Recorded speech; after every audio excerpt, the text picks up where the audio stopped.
Joshua 11.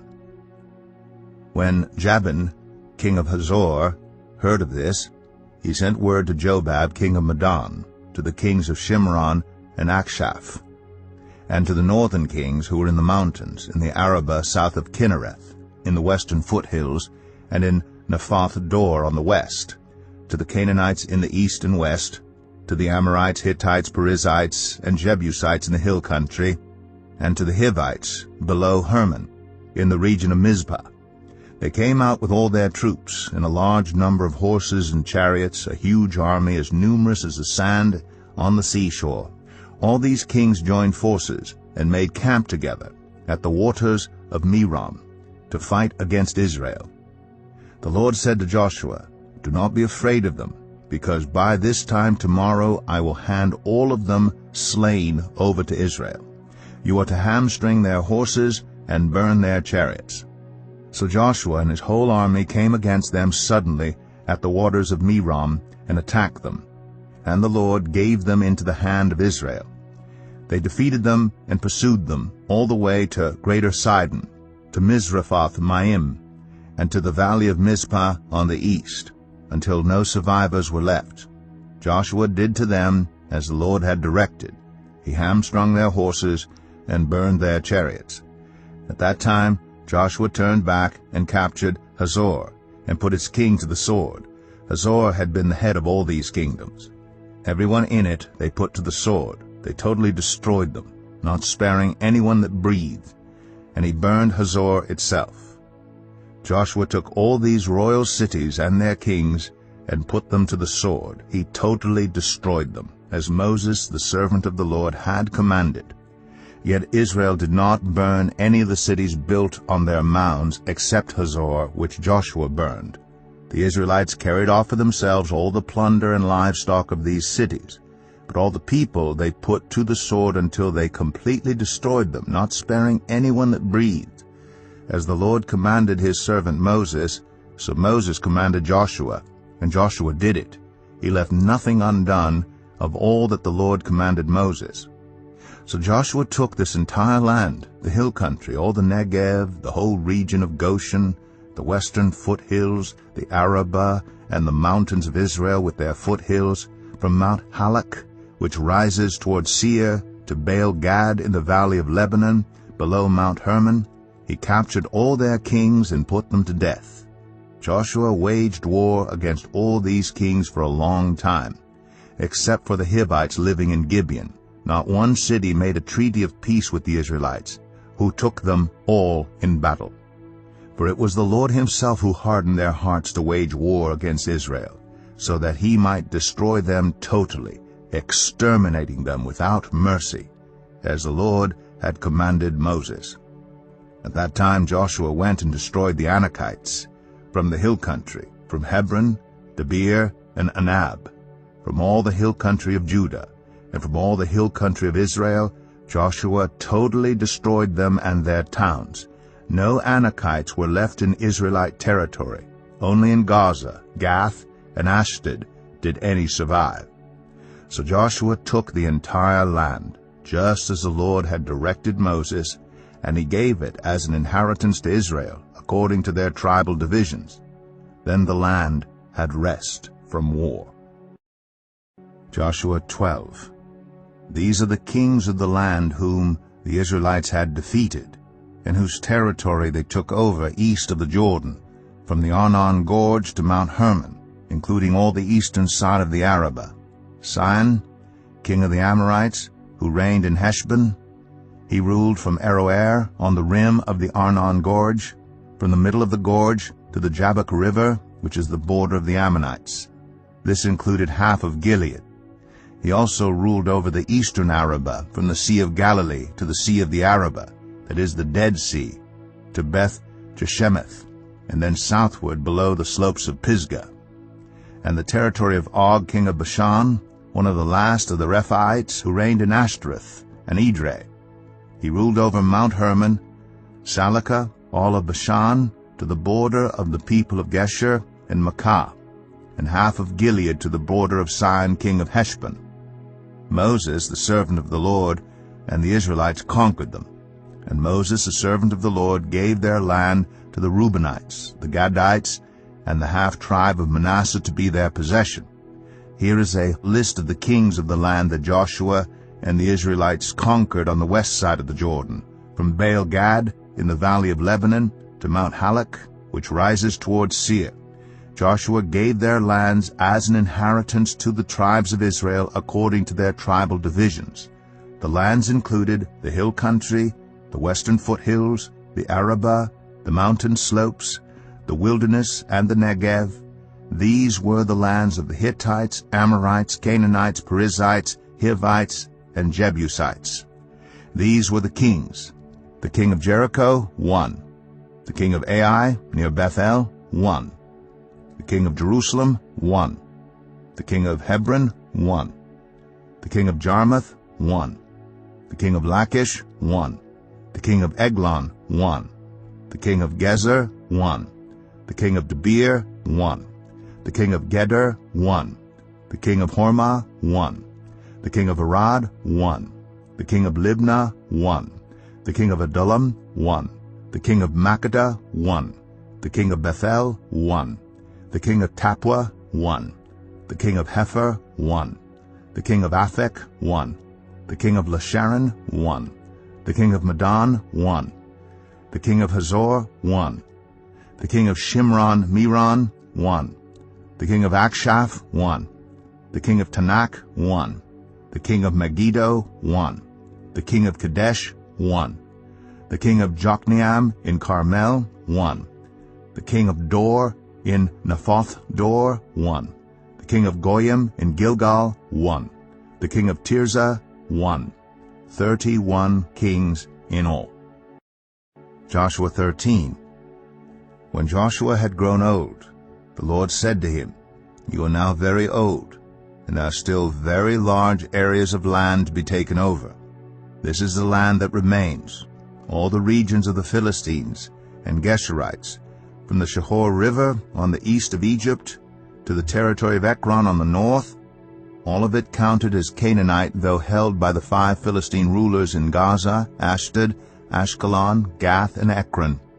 The territory of the Abites on the south, all the land of the Canaanites from Arah of the Sidonians as far as Aphek, and the border of the Amorites. The area of Byblos and all Lebanon to the east, from Baal-Gad, below Mount Hermon, to Lebo Hamath. As for all the inhabitants of the mountain regions from Lebanon to Misrephoth-Maim, that is, all the Sidonians, I myself will drive them out before the Israelites. Be sure to allocate this land to Israel for an inheritance, as I have instructed you, and divide it as an inheritance among the 9 tribes and half of the tribe of Manasseh. The other half of Manasseh, the Reubenites and the Gadites, had received the inheritance that Moses had given them east of the Jordan, as he, the servant of the Lord, had assigned it to them.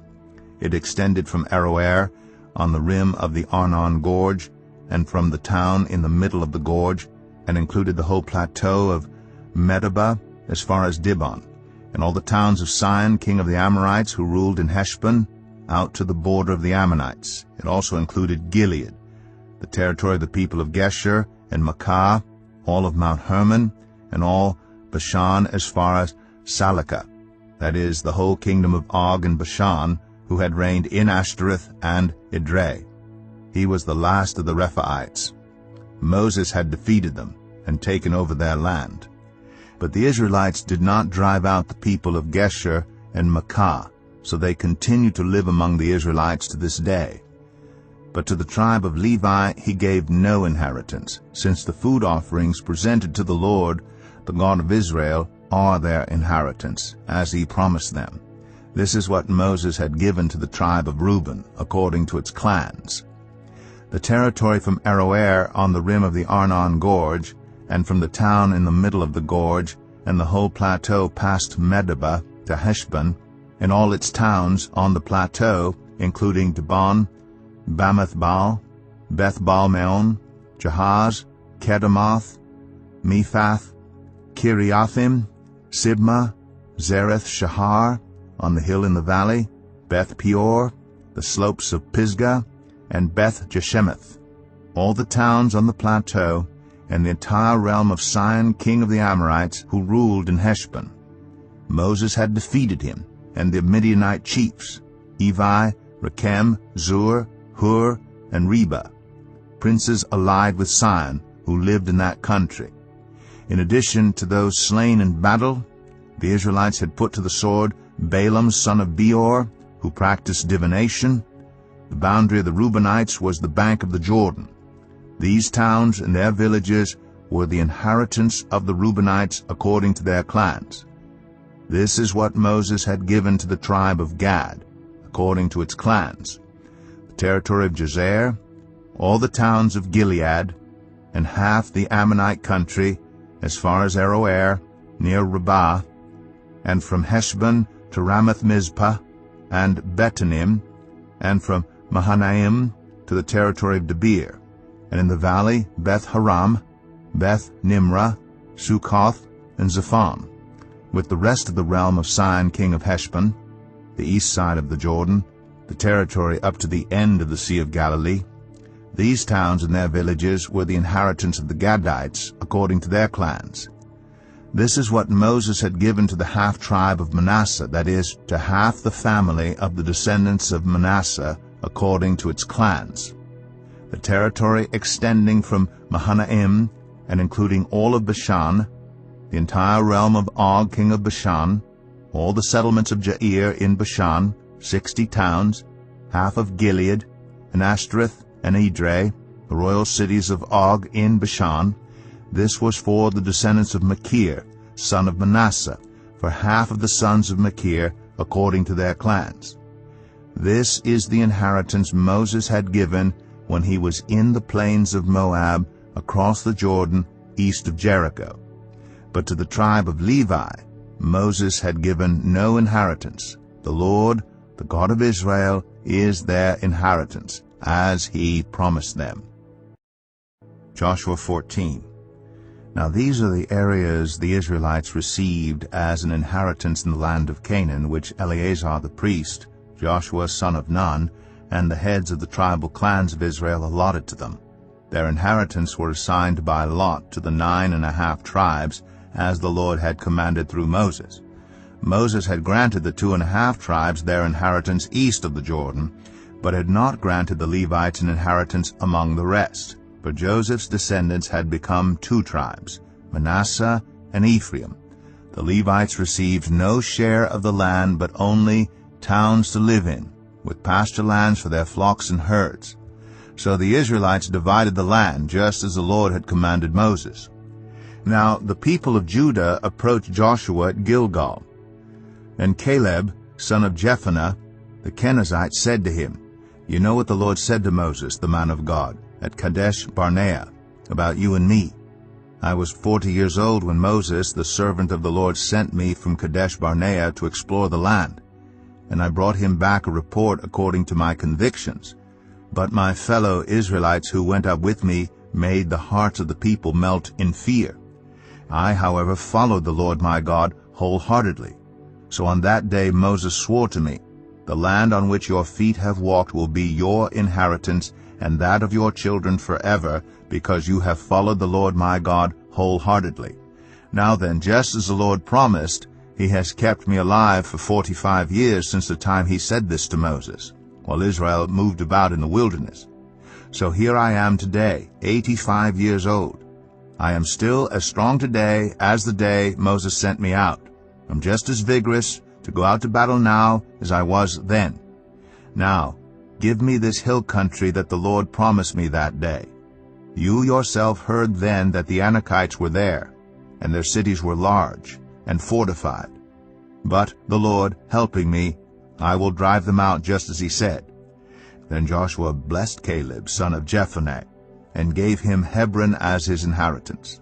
So Hebron has belonged to Caleb, son of Jephunneh, the Kenizzite, ever since, because he followed the Lord, the God of Israel, wholeheartedly. Hebron used to be called Kiriath Arba, after Arba, who was the greatest man among the Anakites. Then the land had rest from war. Jesus, full of the Holy Spirit, left the Jordan and was led by the Spirit into the wilderness, where for 40 days he was tempted by the devil. He ate nothing during those days, and at the end of them he was hungry.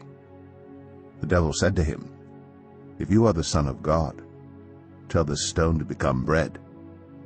Jesus answered, "It is written, man shall not live on bread alone." The devil led him up to a high place and showed him in an instant all the kingdoms of the world. And he said to him, "I will give you all their authority and splendor. It has been given to me, and I can give it to anyone I want to. If you worship me, it will all be yours." Jesus answered, "It is written, worship the Lord your God and serve him only." The devil led him to Jerusalem and had him stand on the highest point of the temple. "If you are the Son of God," he said, "throw yourself down from here, for it is written, he will command his angels concerning you to guard you carefully. They will lift you up in their hands so that you will not strike your foot against a stone." Jesus answered, "It is said, do not put the Lord your God to the test." When the devil had finished all this tempting, he left him until an opportune time. Jesus returned to Galilee in the power of the Spirit, and news about him spread through the whole countryside. He was teaching in their synagogues, and everyone praised him. He went to Nazareth, where he had been brought up. And on the Sabbath day he went into the synagogue, as was his custom. He stood up to read, and the scroll of the prophet Isaiah was handed to him. Unrolling it, he found the place where it is written, "The Spirit of the Lord is on me, because he has anointed me to proclaim good news to the poor. He has sent me to proclaim freedom for the prisoners, and recovery of sight for the blind, to set the oppressed free, to proclaim the year of the Lord's favor." Then he rolled up the scroll, gave it back to the attendant, and sat down. The eyes of everyone in the synagogue were fastened on him.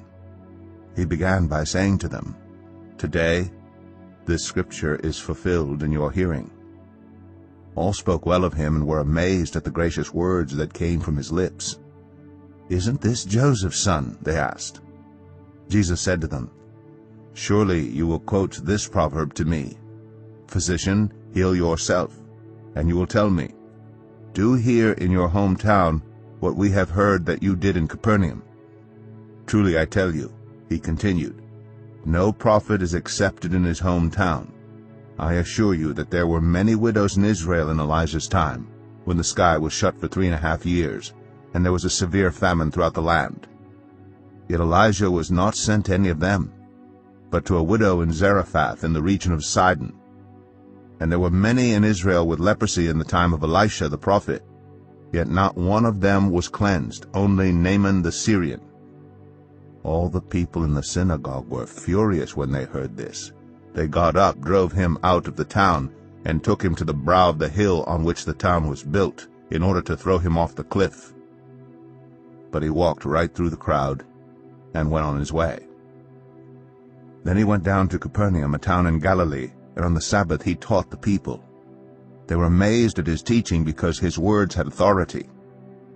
In the synagogue there was a man possessed by a demon, an impure spirit. He cried out at the top of his voice, "Go away! What do you want with us, Jesus of Nazareth? Have you come to destroy us? I know who you are, the Holy One of God." "Be quiet," Jesus said sternly. "Come out of him." Then the demon threw the man down before them all and came out without injuring him. All the people were amazed and said to each other, "What words these are! With authority and power he gives orders to impure spirits, and they come out." And the news about him spread throughout the surrounding area.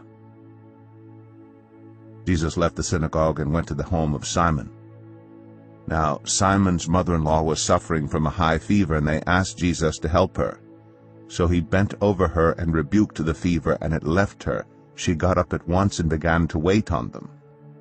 At sunset the people brought to Jesus all who had various kinds of sickness, and laying his hands on each one he healed them. Moreover, demons came out of many people, shouting, "You are the Son of God!" But he rebuked them and would not allow them to speak, because they knew he was the Messiah.